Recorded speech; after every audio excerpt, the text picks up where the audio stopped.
श्री सुखदेव सूत जी महाराज समझा रहे हैं कि हे सौनकादि ऋषियों, और ये बात त्रिकाल सत्य है कि जब हम अपने सत्य और धर्म के पथ पर जब चलते हैं तो सज्जन पुरुष हमें रास्ता में ही मिल जाते हैं।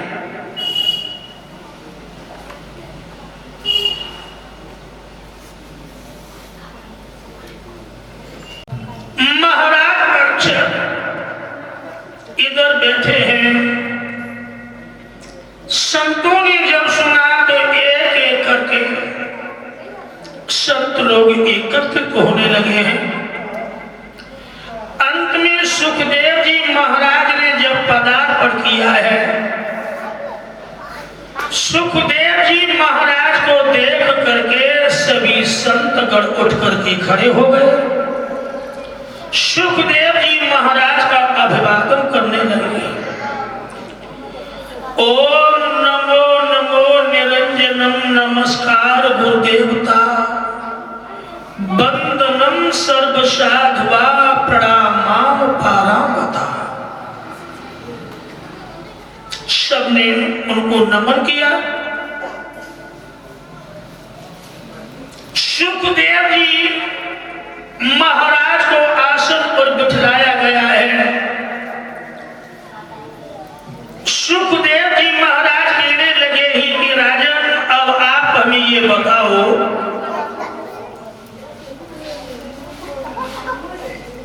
कि आपको चिंता किस बात की है? चिंता? हाँ, कहने लगे हैं कि श्रृंगी ऋषि ने श्राप दिया है। श्रृंगी ऋषि ने श्राप दिया है कि महाराज परीक्षित को तक्षक नाग डसेगा और इनकी मृत्यु हो जाए।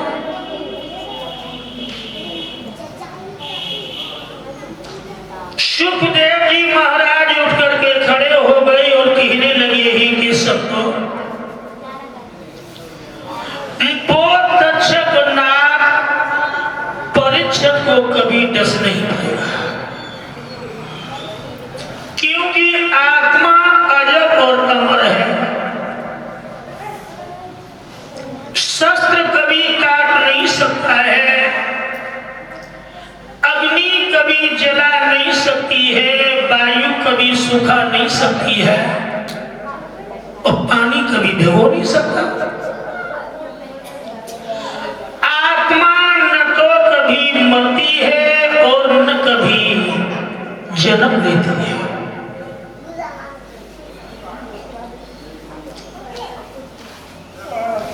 इसलिए और राजन चिंता मत करो, वो तक्षक नाग कभी डस नहीं पाएगा। ये मैं जानता हूं कि वो सूक्ष्म शरीर का विनाश तो कर देगा, परंतु आत्मा का विनाश वो कभी नहीं कर पाएगा। श्रोता बंधुओं, और ये कहा है कि राजन, इस बात को हम आध्यात्मिक विषय में लेकर के चल रहे हैं कि तक्षक नाग कौन है और परीक्षित कौन है, समझा करके बोले हैं कि राजन जो काल है वही तो तक्षक नाग है, और जो जीव है वो ही परीक्षित है। क्योंकि परीक्षित जीव का ही नाम तो है। हम तुम जितने बैठे हो सब परीक्षित हो। काल रूपी तक्षक नाग जीव रूपी परिच्छद को 7वें दिन आकर के डसता है। 7वें दिन का मतलब समझ गए? 7वें दिन का मतलब ये है, प्रभु की सृष्टि में दिन कितने? 7। इन्हीं 7 दिनों में जीवन है और इन्हीं 7 दिनों में मरना है। हर जीव दिन तो 7 ही है। सुखदेव जी महाराज ज्ञान रूपी छड़ी के द्वारा महाराज परीक्षक की शंका का समाधान कर रहे हैं। और राजन काल रूपी तक्षक नाग और जीव रूपी परीक्षक को 7वें दिन डसता है। दिन 7 ही है, इसलिए इन्हीं 7 दिनों में हमें और आपको सब कुछ करना है। ज्ञान रूपी छड़ी के द्वारा समझाते जा रहे हैं।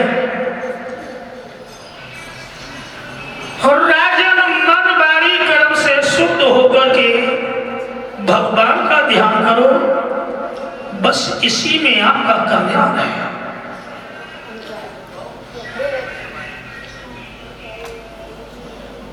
बोले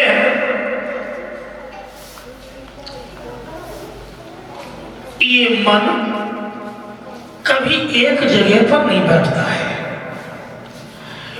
मन बड़ा चलायमान रहता है। कभी ये बंबई की सैर करता है, कभी आगरा का ताजमहल देखता है। मन ये एक जगह पर नहीं रुकता है। तो मन को रोकने के लिए हमें ज्ञान रूपी संत की जरूरत है। ज्ञान रूपी संत की।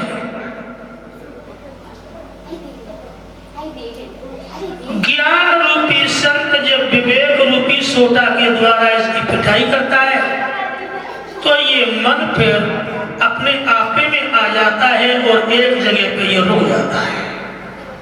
श्रोता बंधुओं, श्री सुखदेव जी महाराज ज्ञान रूपी छड़ी के द्वारा